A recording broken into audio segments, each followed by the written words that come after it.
Alhamdulillah, mes honorables frères et sœurs, si nous nous posons la question pourquoi les rendez-vous ne sont plus respectés à notre époque, ou du moins beaucoup de personnes ne respectent plus les rendez-vous qu'ils donnent à autrui, si nous nous posons la question pourquoi autant de trahison, si nous nous posons la question pourquoi autant de secrets trahis, si nous nous posons la question pourquoi autant de négligence dans nos pratiques, si nous nous posons la question aujourd'hui pourquoi autant d'engagements ne sont pas tenus, eh bien sachez que la réponse est tout simplement parce que beaucoup malheureusement ont trahi le dépôt al-amana. Qu'est-ce que al-amana, le dépôt dont Allah subhanahu wa ta'ala en a parlé dans le Coran de manière explicite, ainsi que son messager alayhi salatu wassalam? Y a-t-il une différence entre le dépôt et la responsabilité? Sommes-nous tous et toutes responsables de quelqu'un ou de quelque chose? Ou est-ce que le dépôt, c'est-à-dire respecter le dépôt et assumer ses responsabilités, cela ne concerne qu'une catégorie de personnes, et nous au jour de la résurrection, eh bien on n'aura pas de compte à rendre concernant le dépôt et les responsabilités. C'est ce qu'on va voir brièvement. Wa billahi tawfiq.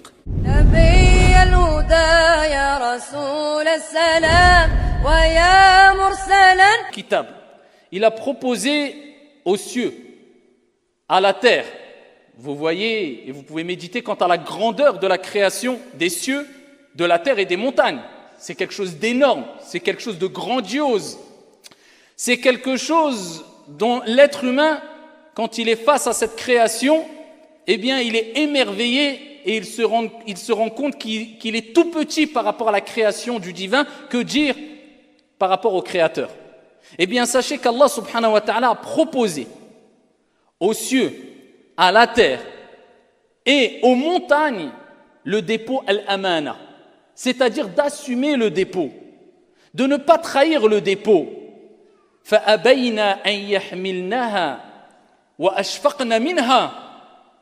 Non seulement ils ont refusé de le prendre, ce dépôt. Qu'est-ce que le dépôt? On va le voir. Mais en plus de cela, Dieu dit mais ils en ont eu peur. Ils ont eu peur d'assumer cette responsabilité, d'assumer cette grande tâche qui est de prendre le dépôt et de l'assumer bien sûr pleinement. Mais Allah Jalla wa Ala dit wa hamalaha al-insan innahu kana zaluman jahula. Mais qui a accepté d'assumer cette grande responsabilité de prendre le dépôt? L'être humain. Il l'a prise. Il a pris cette responsabilité, il a pris le dépôt, cette charge qui est le dépôt. Et Allah rappelle que l'être humain est quoi? Innahu kana zaluman jahula. Il est certes injuste, jahula, ignorant. Si nous prenons quelques exégèses du Coran, à titre d'exemple, le grand imam At-Tabari, dans son tafsir, il rapporte la parole d'Ibn Abbas, radiyallahu anhu wa an abi. Vous savez ce qu'il dit Abdullah ibn Abbas?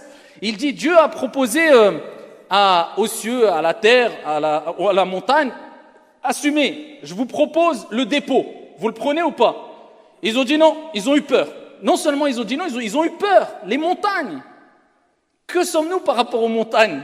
Les cieux, qui sommes-nous par rapport aux cieux? La terre, ils ont eu peur avec toute leur force, leur prestance. Ils ont refusé, ils ont eu peur. Wa hamalaha al-insan. C'est quel insan? Allah subhanahu wa ta'ala l'a proposé à Adam alayhi salam. Adam, premier être humain. Il l'a proposé à Adam et Ibn Abbas dit que c'était après l'Asr, Salat l'Asr.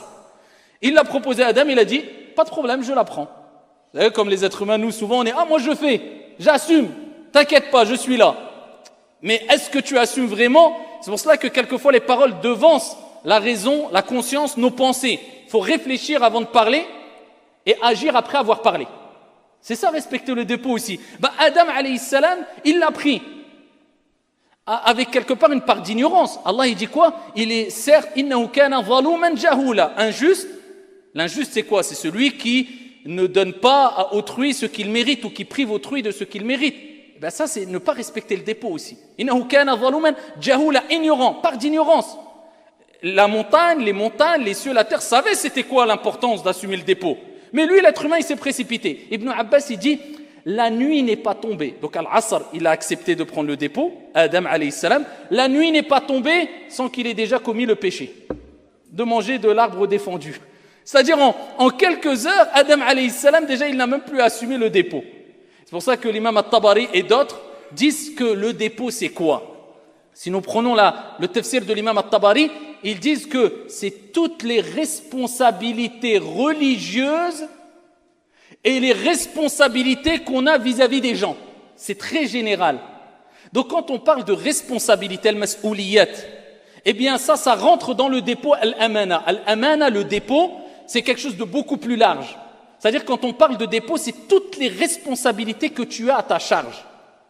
C'est quoi les responsabilités? Ils disent que avant tout, c'est les responsabilités religieuses. C'est d'obéir à Allah subhanahu wa ta'ala et de s'écarter des actes de désobéissance. C'est-à-dire que Dieu leur a proposé cela aux cieux, à la terre, aux montagnes.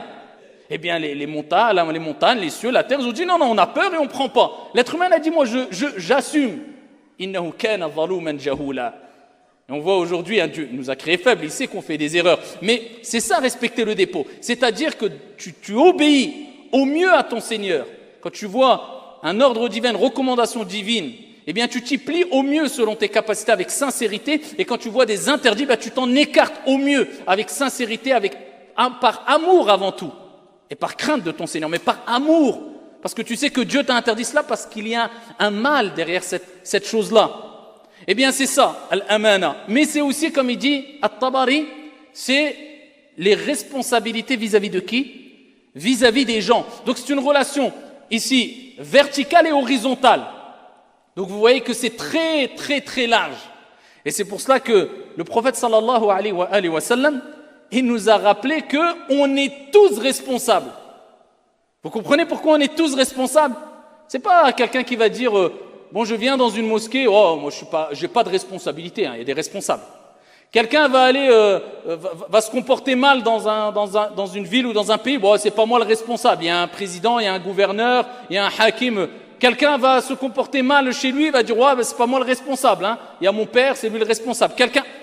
Le prophète sallallahu alayhi wa sallam, dans le hadith rapporté par Al-Bukhari, qu'est-ce qu'il dit? Kullukum ra'. Il n'a pas dit certains d'entre vous, il dit kullukum, tous. Kullukum ra'. Wa kullukum mas'oulun an ra'iyyati. Vous êtes tous responsables. Et vous serez tous interrogés sur vos responsabilités. Et il donne des exemples, le père dans sa maison, la mère dans sa maison, envers les enfants, etc. Mais ce qui nous importe, c'est le terme kullukum. Et ça, il est important que la communauté musulmane, les gens de manière générale, il faut qu'ils comprennent qu'ils ont une part de responsabilité aussi. C'est pas je vis que pour moi et je m'occupe de rien, mais même si tu vis que pour toi, même si tu dis nafsi, tu es égoïste, mais sache que tu es responsable de toi. Tu es responsable de tes faits, tu es responsable de tes gestes. Tu es mukallaf, c'est-à-dire que tu as atteint l'âge de tu as une certaine responsabilité quant à tes faits et gestes et tu seras interrogé auprès de Dieu. C'est pour cela que notre Seigneur nous a donné ce qu'on appelle le libre arbitre. Tu as les capacités de choisir entre le mal et le bien. Donc, est-ce que tu es responsable ou pas? On est tous et toutes responsables. Et le but de cette intervention, c'est de vous faire prendre conscience, et à moi le premier bien sûr, que nous sommes tous responsables et que certains ont trahi le dépôt. C'est-à-dire ce que je vous ai cité précédemment, nos responsabilités vis-à-vis de Dieu et nos responsabilités vis-à-vis des gens. Et celui qui ne les assume pas, faqad khana al-amana. Il a trahi le dépôt. Et on doit l'assumer, ce dépôt, et on sera interrogé sur toutes nos responsabilités, toutes. Tu crois que Dieu nous a créés en vain? Dieu nous a créés pour un but bien précis. C'est pour être bénéfique pour toi et pour autrui, tout en satisfaisant ton Seigneur tabaraka wa ta'ala. Pas pour que tu ne serves à rien.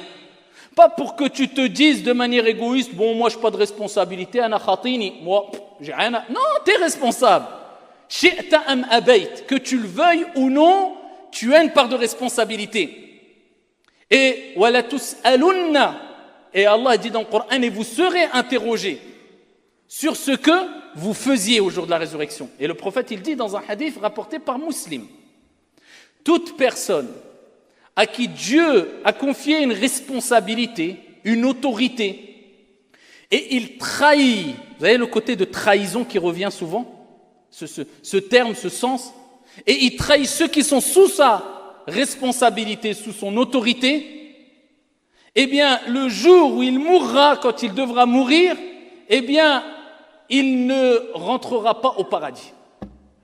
Il lui sera interdit de rentrer au paradis. Pourquoi? Parce qu'il a trahi ceux qui sont sous sa responsabilité. Vous comprenez pourquoi le prophète sallallahu alayhi wa sallam a des bonhommes, a des grands hommes qui ont marqué l'histoire, comme Abu Dhar, radiyallahu anhu warda, le hadith très connu, quand il a voulu être nommé gouverneur d'une contrée. Abu Dhar, un grand compagnon qui a marqué l'histoire, Sahaba, on peut faire ce qu'on veut, jamais aucun être humain ne pourra atteindre ne serait-ce que 1% de ce qu'ils ont fait comme bien et la valeur qu'ils avaient auprès de Dieu. On peut faire des actions qu'ils n'ont pas fait eux, mais atteindre leur niveau, la valeur qu'ils avaient auprès de Dieu, on ne peut pas. Et bien avec cela, le prophète il a frappé sur son épaule à Abu Dhar. Abu Dhar il le raconte sans complexe. Il a frappé sur son épaule et dit Ya Aba Dhar, Ya Aba Dhar. Et il lui rappelle quoi? La responsabilité, c'est lourd, c'est énorme. Et c'est une source de regret au jour de la résurrection. En bref, il lui dit, reste à ta place, c'est pas pour toi ça. Il dit, sauf pour celui qui l'aura assumé pleinement. Donc là, on est entre deux choses. J'ai peur de prendre les responsabilités, d'accord, pas de problème. Mais dans tous les cas, tu as une part de responsabilité. Ça ne veut pas dire, j'ai peur de prendre les responsabilités, je n'en prends plus, je fuis. Parce que là, tu retombes dans une autre erreur, fuir les responsabilités. Et tu ne pourras pas. Parce que tu rendras des comptes sur toutes les responsabilités. Et ils sont nombreuses. Donc tu dois assumer les responsabilités, mais tu les assumes selon tes capacités et tu ne vas pas au-dessus de tes capacités. Ce que tu assumes et quand tu te mets pleinement et tu t'investis pleinement dans une responsabilité, tu dois faire tout pour l'assumer au mieux. Et je ne dis pas à la perfection. Al-kamalu lillahi azza wa jal. La perfection appartient à Allah subhanahu wa ta'ala. Elle est propre à Dieu. Mais tu dois l'assumer au mieux. Et al-amana, le dépôt, eh bien, c'est quelque chose, comme je vous ai dit précédemment, de très large. Et on retrouve le dépôt dans plusieurs choses. Parce que quand on parle de dépôt, c'est quoi? C'est quelque chose qu'on te confie. Ça ne t'appartient pas, on est d'accord? Tes enfants t'appartiennent, toi tu t'appartiens. C'est-à-dire quand je dis ils t'appartiennent, tu t'appartiens. C'est-à-dire est-ce que tu as main prise totale sur eux, de sorte que tu en fais ce que tu veux, et qu'ils vont rester éternels, et tu pourras avoir main prise sur eux de manière éternelle? Non. Inna lillahi wa inna ilayhi raji'un. Kulluna lillahi subhanahu wa ta'ala. Nous appartenons tous à Dieu et nous retournerons vers Dieu. Donc, ils appartiennent à qui? Tu t'appartiens même pas. Donc, toi-même, ton corps est un dépôt. Toi-même, tu es un dépôt. Donc, c'est quelque chose qui t'est donné provisoirement, dont tu dois le préserver, et tu n'as pas le droit de le trahir. Eh bien, c'est ça. C'est-à-dire que ton corps, tes yeux, ta langue, tes paroles, tes engagements, tes secrets, tes promesses, ce que tu as entendu, ce que tu as vu, ce que tu fais, ta religion, ta famille, ton épouse, tes enfants, la mosquée, les responsabilités que tu prends dans ta vie, ton travail, responsabilités dans le travail, tout cela, ça fait partie des dépôts. Donc nous sommes toutes et tous quoi? Dépositaires. On est dans la vie de tous les jours, on est dépositaires. On a des choses provisoires dont on a la main prise sur eux. Et on doit les préserver, les restituer de la meilleure des manières. Parce que tout ce que tu fais va être restitué auprès d'Allah subhanahu wa ta'ala et tu devras en rendre des comptes. Et c'est très large. Croyez pas, c'est comme je vous dis encore, et c'est le but de ce sermon, de vous faire prendre conscience que on ne peut pas évoluer dans n'importe quelle société. Je ne parle pas simplement d'un point de vue religieux, mais de manière générale, encore moins d'un point de vue religieux. Si on n'a pas cet esprit, si on n'a pas cette prise de conscience qu'on est tous responsables, parce qu'une société a besoin des uns et des autres pour réussir. Et si on n'a pas cette conscience-là, chacun va dire « moi je fais ma petite vie tranquille, je n'ai pas de responsabilité ». Donc il y aura cet individualisme, chacun va vaquer à ses occupations, c'est pas grave, il y a Foulaine qui s'en occupe.